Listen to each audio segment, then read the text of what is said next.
ہر مذہب میں دعا، پکار جسے کہا جاتا ہے. ہندو لوگ جو مندروں میں جاتے ہیں اپنی مرادیں پوری کروانے کے لیے، عیسائی لوگ جو چرچوں میں جاتے ہیں، تو ہندو لوگ مندروں میں جاتے ہیں. کیوں جاتے ہیں مندروں میں بھائی؟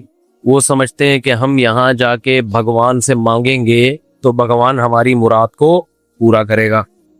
عیسائی لوگ چرچ میں جاتے ہیں بھائی یہاں ہماری مرادیں پوری ہوں گی. اچھا، جو لوگ خدا کو نہیں مانتے وہ کہیں بھی نہیں جاتے.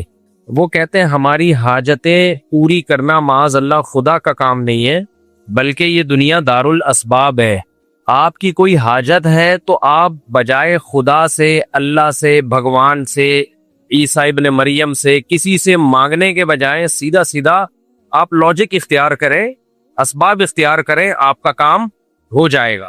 اس کے لیے دعا مانگنا، پکارنا، خدا کو پکارنا، اس کی بالکل بھی ضرورت نہیں ہے. مثال کے طور پر آپ کا مائک خراب ہے تو آپ اللہ سے دعا نہ مانگے، آپ ان لوگوں سے بولے اس کو ٹھیک کر دو تو ٹھیک ہو جائے گا. وہ سمجھ رہے؟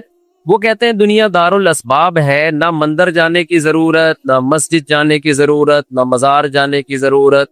کام پورا کرنا ہے تو مزار کے بجائے بازار جاؤ. آپ کو کوئی چیز خریدنی ہے بازار چلے جاؤ. کوئی بیماری ہے ڈاکٹر کے پاس جاؤ. ٹینشن ہے تو اس ٹینشن کے اسباب دیکھو. بھائی کیا سبب ہے کہ آپ کی ٹینشن دور نہیں ہو رہی؟ وہ ٹینشن دور کرنے کی کوشش کرو، پھر بھی نہیں ہو رہی تو اس کا مطلب دماغ کا کوئی کیمیکل آگے پیچھے ہو گیا ہے. تو کسی اچھے سے سائیکیٹرسٹ کو دکھاؤ.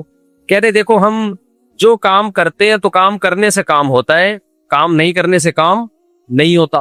ایک ایتھیسٹ کا اکثر میں ملفوظ سناتا ہوں کہ وہ گاڑی میں بیٹھا ہوا کہنے لگا کہ دیکھو ایکسیلریٹر پہ پاؤں رکھتے ہیں تو گاڑی چلتی ہے، بریک پہ پاؤں رکھتے ہیں تو گاڑی رکتی ہے. تو خدا کہاں ہے؟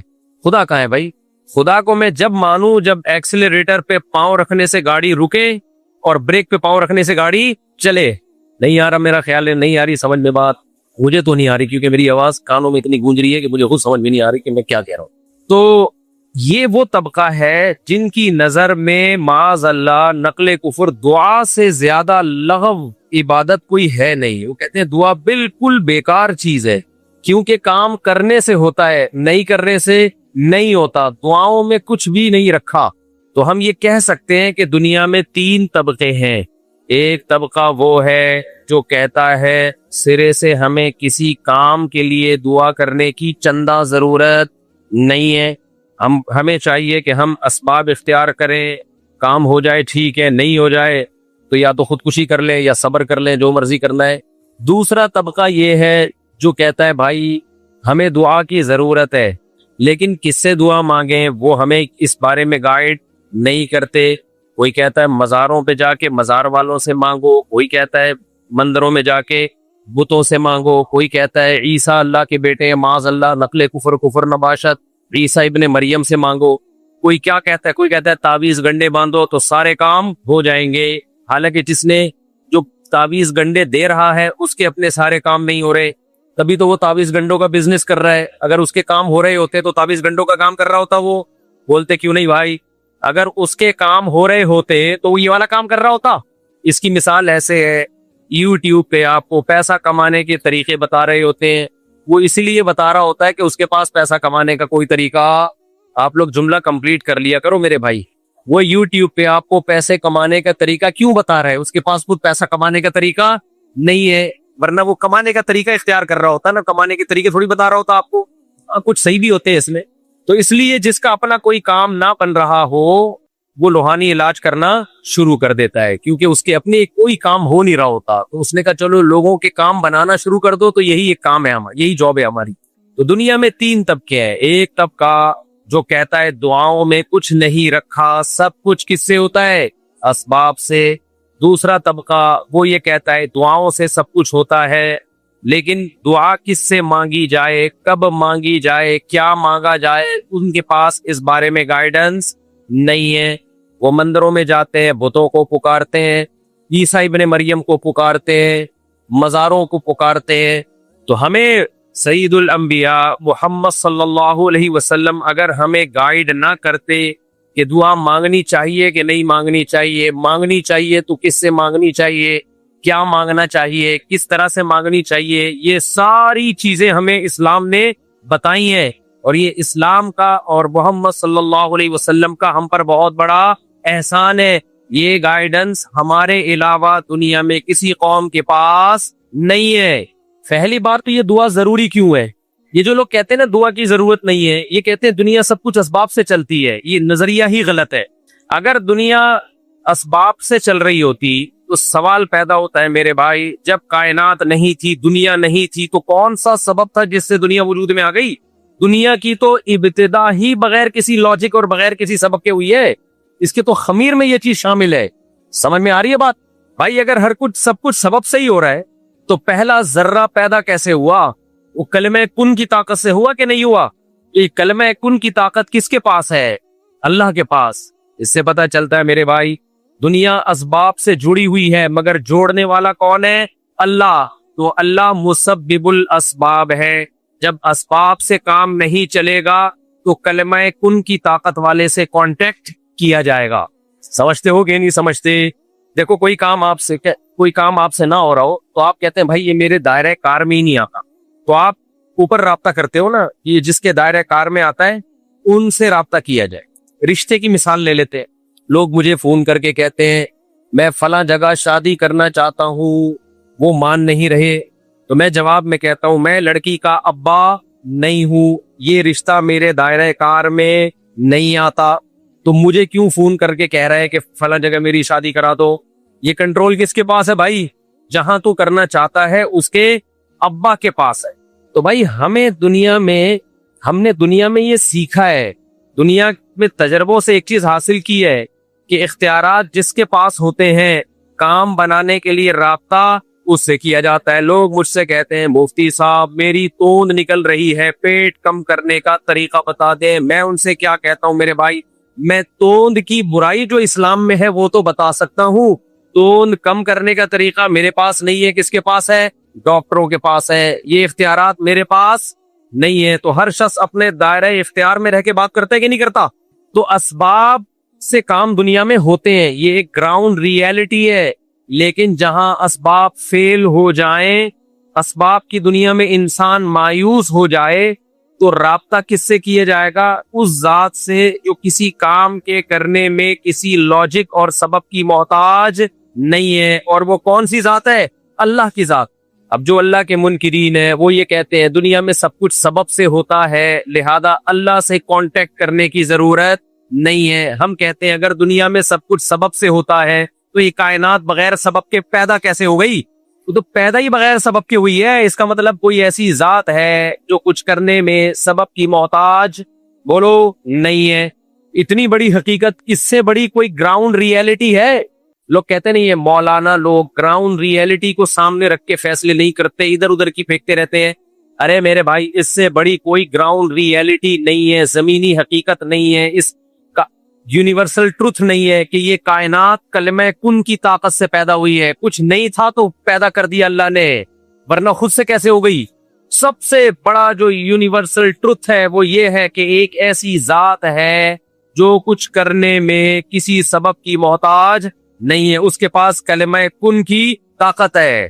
تو کتنی بڑی حماقت اور بے وقوفی ہے کہ آپ کے پاس ایک ایسی ذات موجود ہو جو کلمہ کن سے پوری کائنات کو سیکنڈوں میں پیدا کر سکتی ہو. آپ کے پاس ایک ایسی ذات ہو جو کچھ کرنے میں کسی سبب کی محتاج نہ ہو، اور آپ کا کام جب اٹک جائے تو آپ اس ذات کو چھوڑ کر صرف اور صرف اسباب کے پیچھے لگ جاؤ. تو یہ بہت بڑی حماقت اور بے وقوفی ہے یا نہیں ہے؟ تو بہت بڑی حماقت ہے بھائی.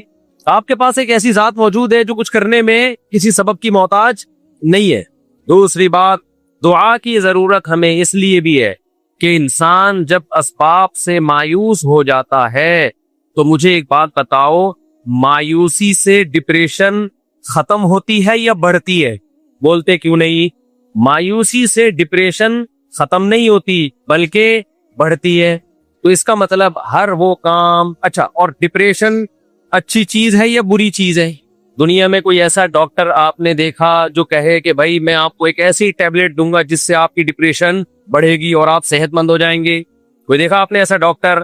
اگر ایسا ڈاکٹر ہے تو اس کو خود علاج کی ضرورت ہے. آپ کہیں گے بھائی پہلے آپ 2 گولیاں آپ کھائیں آپ تاکہ آپ کی اوپر کی سیٹنگ سیٹ ہو. تو دنیا میں ایک اصول ہے کہ ڈپریشن اچھی چیز نہیں ہے، تو ظاہر ہے جو چیز ڈپریشن کو ختم کرنے والی ہوگی وہ بھی اچھی ہوگی.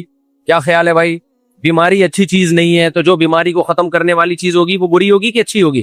وہ اچھی ہوگی. تو ڈپریشن ختم ہو نہیں سکتی جب تک مسبب الاسباب پہ نظر نہ ہو، کیونکہ اگر آپ اسباب کے گرد گھومتے رہو گے تو بہت سارے اسباب ایسے ہیں جن کو جو نقصان کے سبب ہیں، اور وہ سبب کو دور کرنا آپ کے اختیار میں نہیں ہوتا. دیکھو کتنے لوگ مجھے بتاتے ہیں کہ ہم پیسہ کمانے کی کوشش کر رہے ہیں، آ ہی نہیں رہا. ہر طرح سے تجربہ کر کے دیکھ لیا، پیسہ نہیں آ رہا، ڈپریشن میں جا رہے ہیں. کہتے سارے کاروبار کر کے دیکھ لیے، ساری ملازمتیں کر کے دیکھ لی، پھر بھی نہیں آ رہا. اسباب سارے فیل ہو گئے.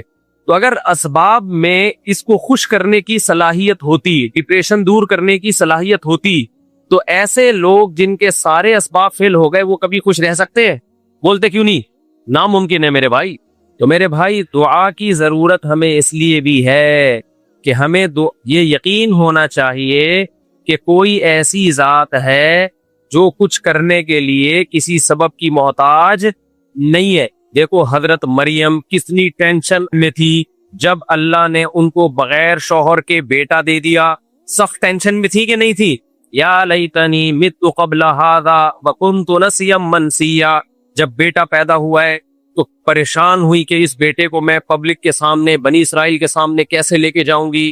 لوگ کیا کہیں گے؟ اے کنواری مریم، اے پاک دامن مریم، یہ تو نے کیا کیا؟ میں لوگوں کو کیسے ایکسپلین کروں گی کہ یہ حلال بیٹا ہے، یہ معاذ اللہ ولد الزنا نہیں ہے؟ کس قدر ٹینشن ہوئی حضرت مریم کو.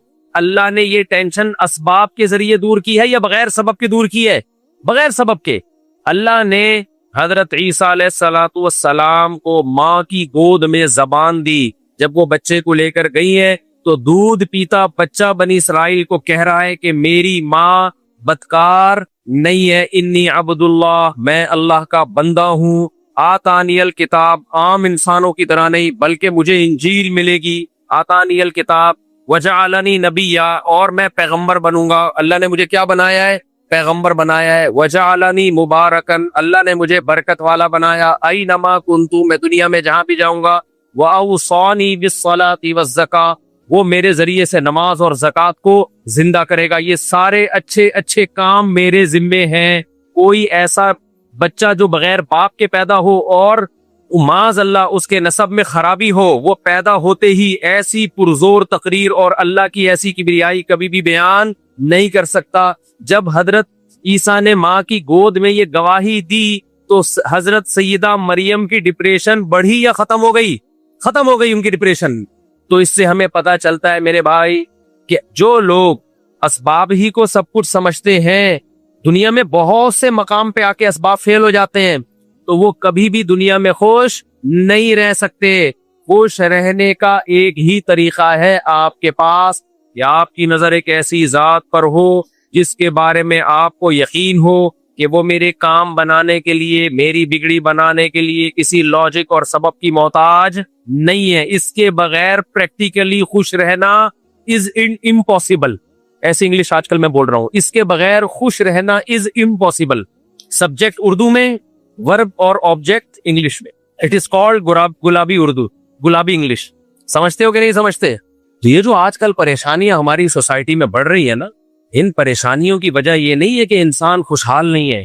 آج انسان خوشحالی کی جس سطح اور اسٹیج پر ہے، ماضی میں ایسا خوشحال کبھی بھی نہیں تھا، کبھی بھی نہیں رہا ایسا خوشحال انسان. پہلے زمانے کے لوگ گرمی میں گرمی لگتی تھی ان کو، سردیوں میں کیا لگتا تھا؟ لگتی تھی سردی لگتی. آج کل گرمیوں میں گرمی بولو نہیں لگتی، سردیوں میں سردی منہ سے بول لو نا میرے بھائی، نہیں لگے. سردیوں میں ہیٹر کا انتظام، گرمیوں میں اے سی کا انتظام. سردیوں میں گرم پانی، گرمیوں میں ٹھنڈا پانی، سب کچھ بٹن پہ سیٹ ہو گیا ہے.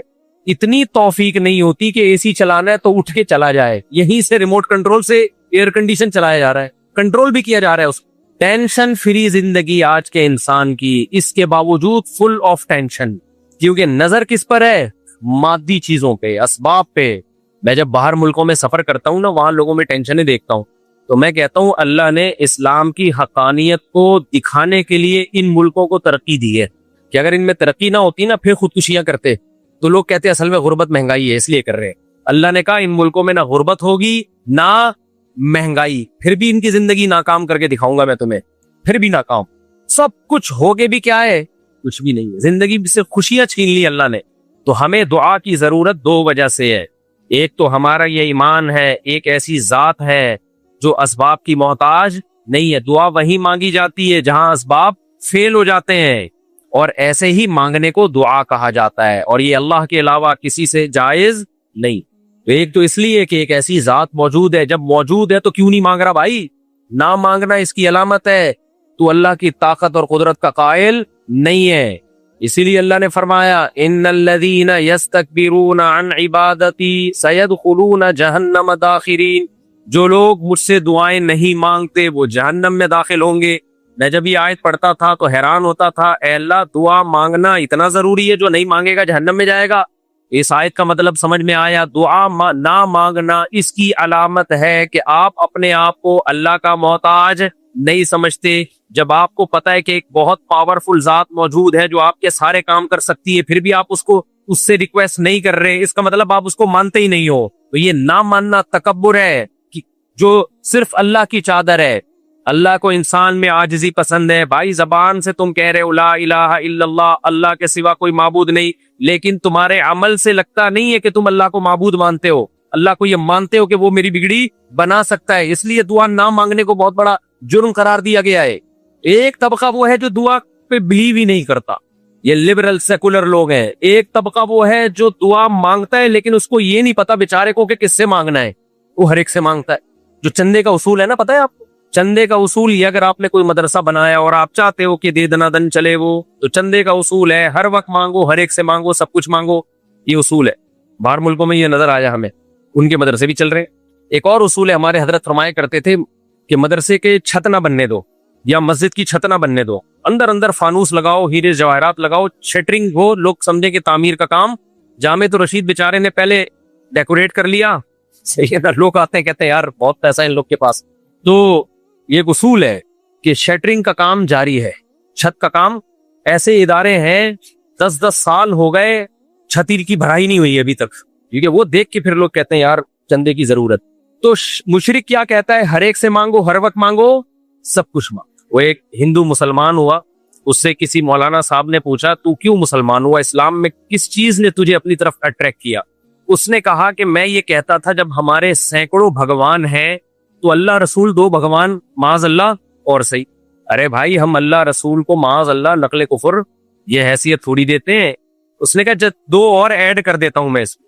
اسلام نام ہے توحید کا، اس لیے اللہ نے ہمیں بتایا کہ تم اگر دعا کرتے ہو سکون حاصل کرنے کے لیے تو ہزاروں معبودوں کو معبود بنانے سے، ہزاروں سے دعائیں مانگنے سے تمہیں سکون نہیں ملے گا، بلکہ تمہاری ڈپریشن بڑھ جائے گی، دعا کا مقصد حاصل نہیں ہوگا بلکہ الٹا اثر ہوگا اور ڈپریشن بڑھے گی۔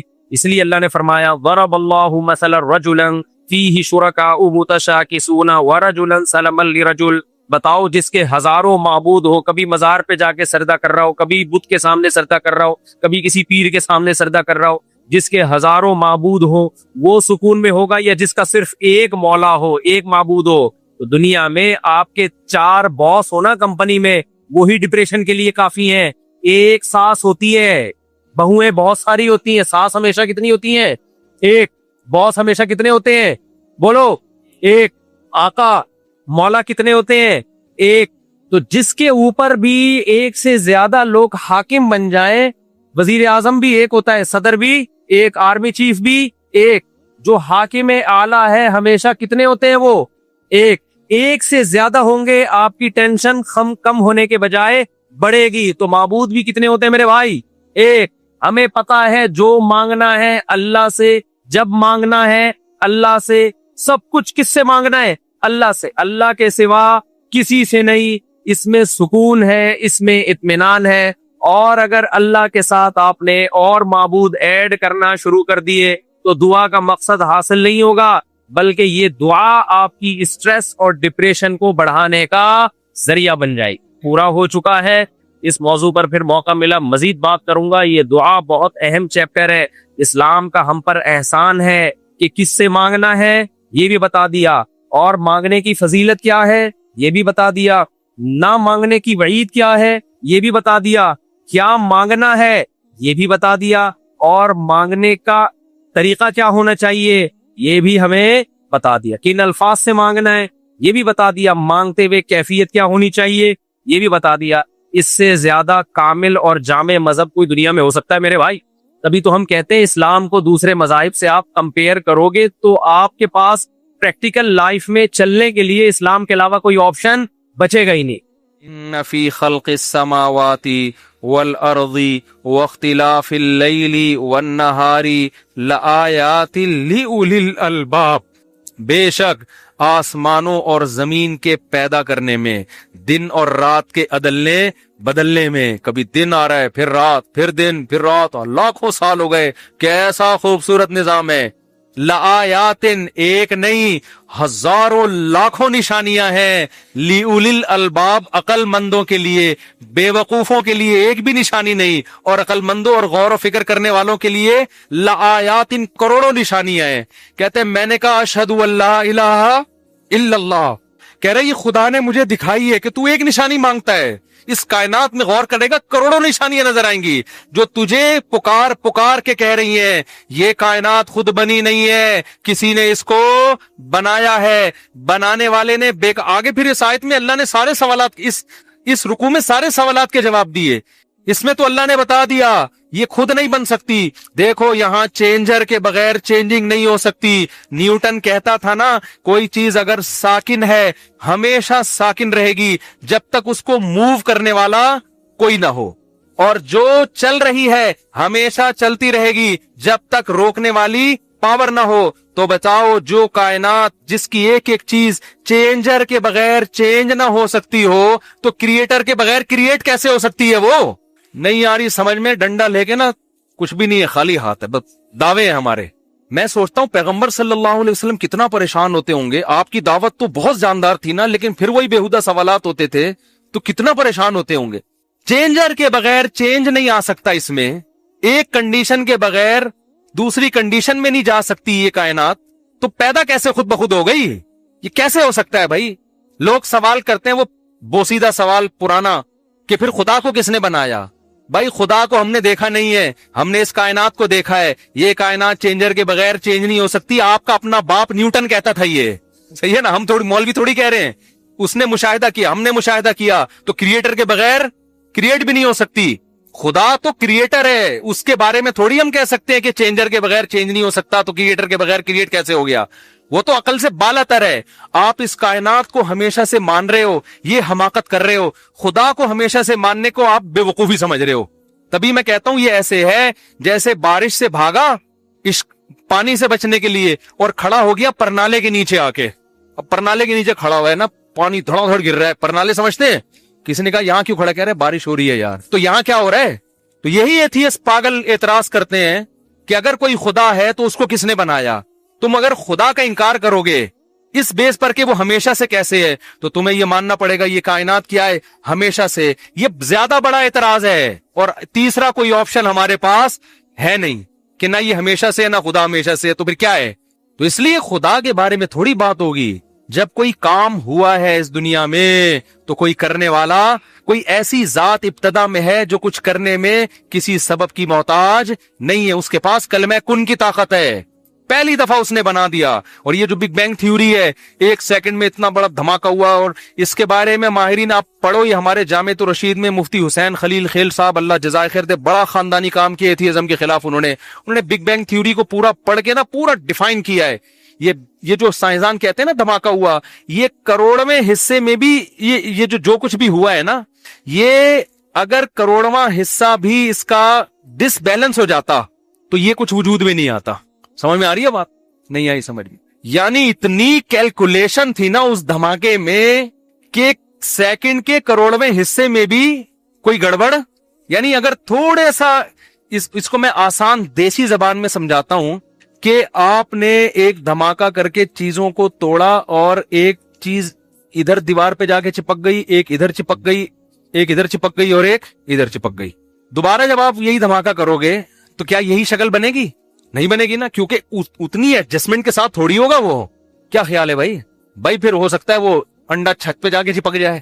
ہم جب برسات کے موسم میں ایک دوسرے کو گندے انڈے مارتے تھے، ہم جب چھوٹے بچے تھے نا، جب کراچی میں بہت زیادہ بارشیں ہوتی تھی تو ہمارے کھیل یہ ہوتے تھے کہ گھروں سے دکانوں سے سڑے ہوئے انڈے لے کر بارش میں نہا بھی رہے ہیں اور ایک دوسرے کو پھوڑ پھوڑ کے بھاگ بھی رہے ہیں، کیونکہ پتا تھا وہ بھی مارے گا۔ تو کبھی ایسا نہیں ہوا کہ جو انڈا ہم نے کسی گنجے کے مارا ہو ٹھیک سر پہ بیچ میں جا کے لگاؤ، ایسا اتفاق کبھی بھی نہیں ہوا۔ ہمیشہ کسی کے مارا تو دائیں بائیں سے ہوتا ہوا گیا، وہ بہت کم ایسا ہوتا تھا کبھی بالکل ٹھیک سر پہ جا کے پھوٹے۔ کیوں؟ حالانکہ ہم یہ انڈا مر نہیں رہا بلکہ انڈا مارا جا رہا ہے۔ کوشش ہوتی تھی ناک پہ لگاؤ، لیکن اکثر نشانہ کیا ہو جاتا تھا؟ خطا۔ حالانکہ یہ انڈا کا جو بھی عمل ہو رہا ہے انڈا مارنے کا اور لگنے کا، یہ آٹومیٹیکلی نہیں ہو رہا، بلکہ انسان ہے جو کوشش کر رہا ہے کہ ٹھیک کس پہ لگاؤں، میں سر پہ لگاؤں یا ٹھیک ناک پہ لگاؤں، پھر بھی نشانہ کیا ہو رہا ہے؟ مس ہو رہا ہے۔ تو اب اگر کوئی انڈا مارے اور ہمیشہ ٹھیک یہاں جا کے لگے ٹھیک ہے، اس کا مطلب مارنے والا بڑا ٹرینڈ ہے۔ نشانہ لے رہے ہیں آپ اور سوئی کے ناکے میں سے آپ نے سوئی گزار دی، او بھائی یہ خود نہیں گزری، یہ جو تیر اندازی جس نے کی بہت ٹرینڈ ہے، کروڑوں سال تک وہ یہ تیر اندازی سیکھتا رہا ہے، لاکھوں سال تک۔ تو یہ کیسی تھیوری ہے کہ ایسا ہوا کہ اگر وہ ذرا سا ڈس بیلنس ہو جاتا تو پھر یہ کچھ وجود میں نہیں، نہ زمین بنتی، نہ بارشوں کا نظام وجود میں آتا۔ یہ سائنسدان کہتے ہیں ایسی زبردست کیلکولیشن تھی کہ زمین ایک خاص مقدار میں سورج کے جا کے رک گئی اور سورج کے گرد گھومنا شروع کر دیا، 23 ڈگری جھک گئی اور اس سے پہاڑ وجود میں آئے، 23 ڈگری جھک گئی جس سے موسم وجود میں آئے، سردی، گرمی، خزاں، بہار، پھر ایک خاص اسٹائل سے گھومنا شروع کیا۔ 24 گھنٹے کے اندر پورا چکر مکمل ہو رہا ہے، 360 دن۔ یہ سارا نظام اگر تھوڑا سا دائیں بائیں ہو جائے نا، تو ایک دفعہ میں نے کہا تھا کہ بھی یہ مخلوق نہ ہوتی، ایک ایتھیسٹ نے اس کا جواب دیا تو کیا ہوتا؟ دوسری مخلوق ہوتی، نہیں ہوتی دوسری مخلوق، صحیح ہے نا؟ کیونکہ سیل جو پیدا ہوا ہے نا، جس کو جو جاندار کی اکائی ہے، وہ اتنا پیچیدہ سسٹم ہے، اتنا پیچیدہ سسٹم ہے، اتنا اس کو ابھی تک پورے طور پہ پڑھا نہیں گیا ہے، جو انسانی زندگی کی بنیاد، کسی بھی حیات کی بنیادی اکائی ہے، اتنا پیچیدہ سسٹم ہے وہ وجود میں نہیں آ سکتا تھا۔ خیر ابھی یہ ٹاپک نہیں ہے، کہاں سے میں جلدی سے وہ آیت مکمل کروں۔ تو اللہ کیا کہتے ہیں، وہ گورا کہتا ہے میں نے جب آیت کھول کے دیکھی تو اس میں کہا تھا، اللہ نے کہا کہ ایک نشانیاں نہیں ہے، سینکڑوں نشانیاں ہیں۔ پھر قرآن کیا کہتا ہے، یہ ان عقل مندوں کے لیے، الذین یذکرون اللہ قیاما وقعودا وعلی جنوبہم، بس ختم کر رہا ہوں میں، کہ وہ صبح و شام اللہ کو یاد کرتے ہیں۔ جب وہ دیکھتے ہیں نا نشانیاں تو ان کا خدا کے وجود پر ایمان۔ پھر وہ کہتے ہیں یار جب اس کائنات کو کسی نے بنایا ہے تو اس کائنات میں میرے لیے سب سے امپورٹنٹ کیا ہے؟ وہ خدا ہے جس نے مجھے بنایا، اس کائنات کو بنایا۔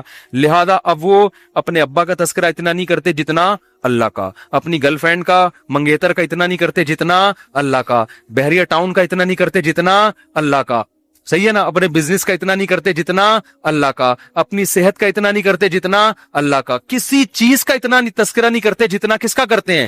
کیونکہ ان کے لیے موسٹ امپورٹنٹ کون ہے؟ اللہ ہے۔ یہ اب قرآن کہہ رہا ہے کہ یہ غور و فکر کرنے کے بعد اب اس کے ریزلٹ قرآن اناؤنس کر رہا ہے، ٹھیک ہے نا؟ جب یہ غور کرتے ہیں تو نتیجہ کیا نکلتا ہے؟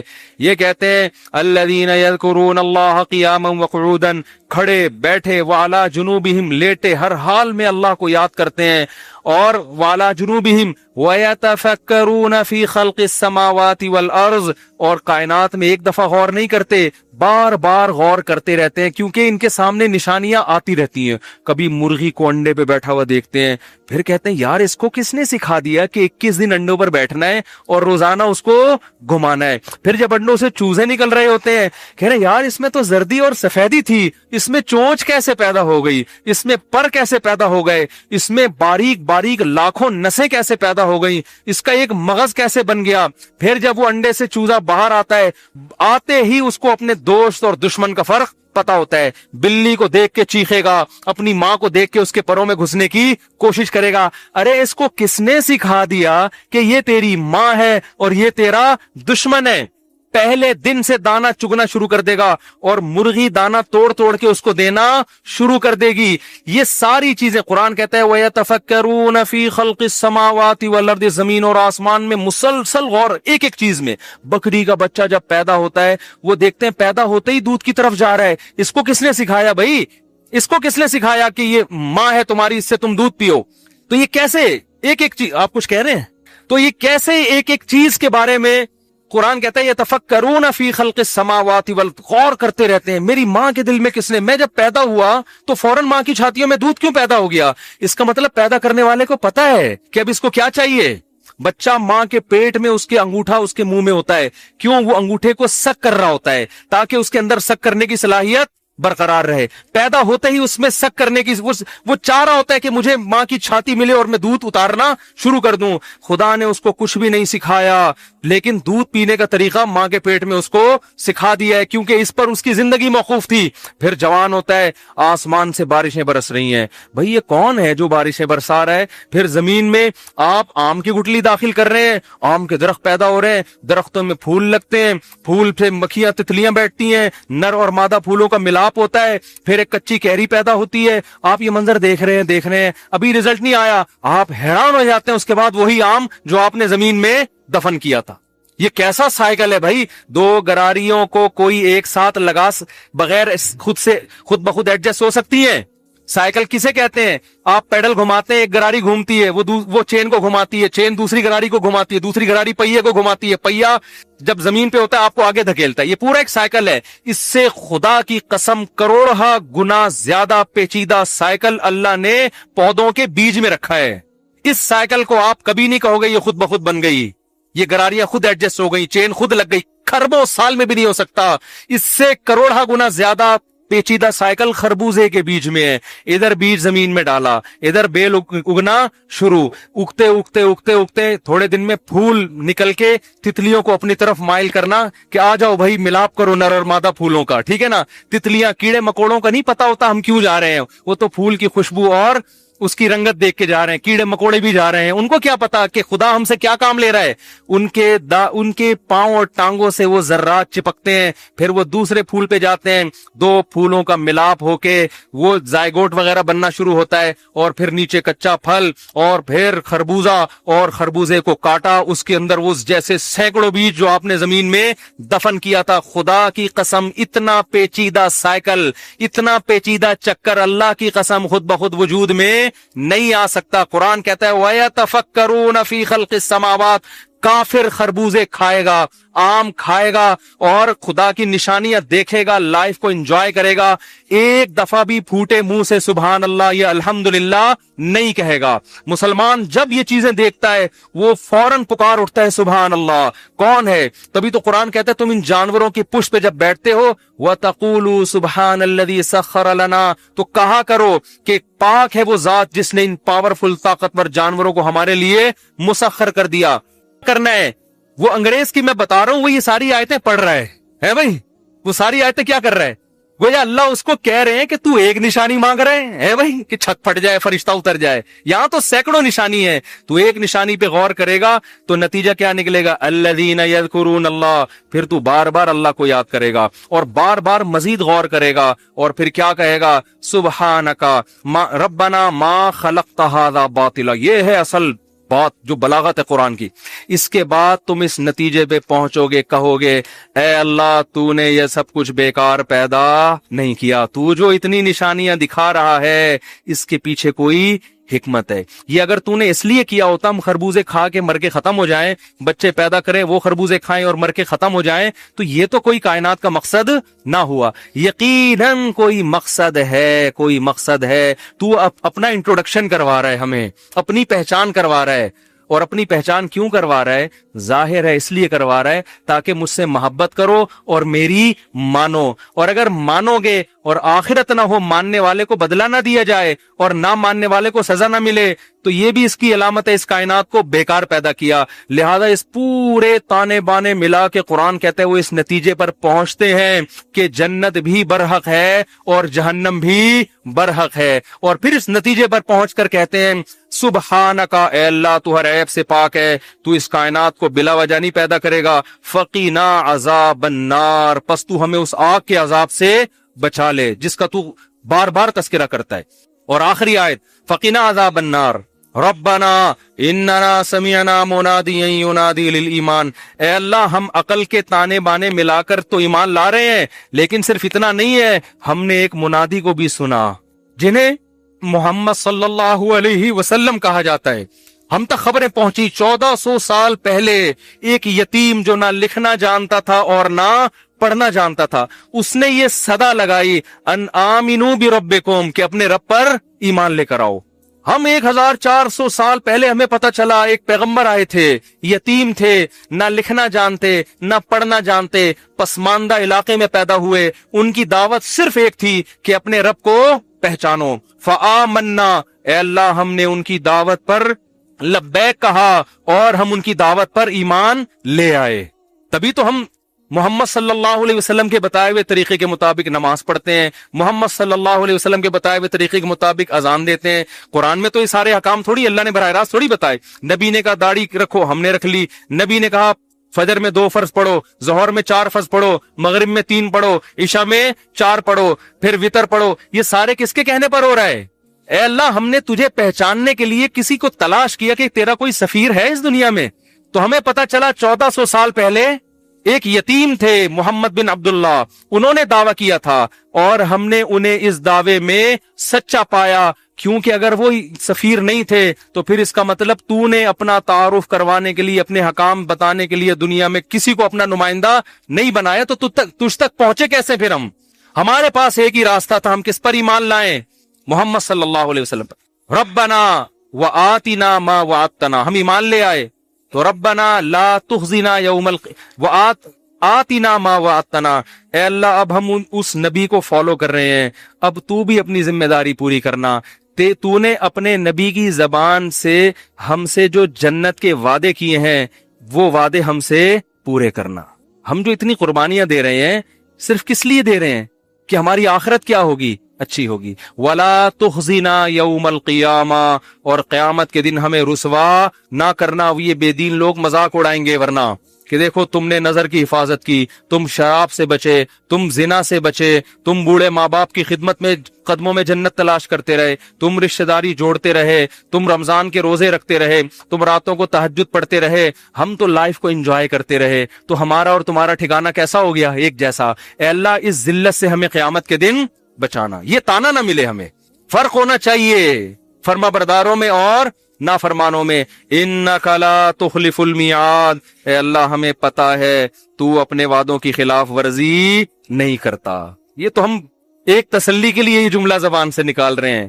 تو بھائی یہ ہے قرآن کی دعوت، سمجھتے ہو؟ گھوم پھر کے آئے گی یہیں کہ گناہوں سے توبہ کرو۔ نتیجہ کیا نکلے گا؟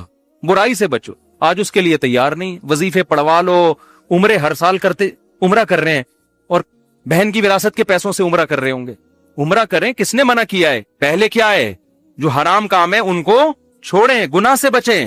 تو اللہ تعالیٰ سے دعا ہے کہ اس مبارک رات میں اللہ ہمیں سچی توبہ کی توفیق دے دے۔ دین کو بھی ایک انٹرٹینمنٹ بنا لیا ہم لوگ، مذاق بنا لی، ایک تفریح کی چیز بنا لی، تو برائی سے بچنے کی اللہ ہم سب کو توفیق دے۔ تو ان راتوں میں اللہ سے گڑ گڑا کے ہدایت مانگے، اللہ تعالیٰ سمجھنے کی، عمل کی توفیق عطا فرمائے۔